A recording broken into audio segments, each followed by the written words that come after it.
Kalau berdasarkan kepada tenaga kerja, berdasarkan pengalaman, berdasarkan kepada infrastruktur dan ekosistem semikonduktor, sebenarnya kita sepatutnya tidak ada masalah untuk kita memastikan berlaku pemindahan teknologi itu.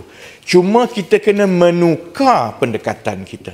Kita perlu menukar daripada hanya menumpukan kepada perkara yang dilihat mudah, iaitu memasang, kepada perkara yang mungkin dirasakan susah, iaitu untuk membangunkan harta intelek sendiri.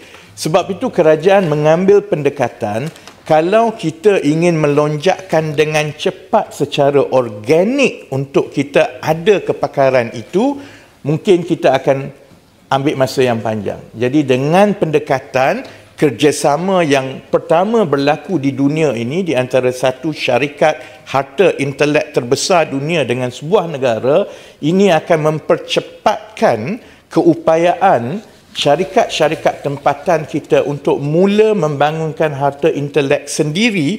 Dan daripada situ saya ingat, dengan izin Datuk Yang di-Pertua, only time can tell bagaimana kita boleh melahirkan syarikat-syarikat bertaraf dunia seperti mana Taiwan, China dan Korea Selatan sekarang telah berjaya, sedangkan mereka melibatkan diri dalam industri semikonduktor sedekad lebih lambat daripada kita. Terima kasih Datuk Yang di-Pertua.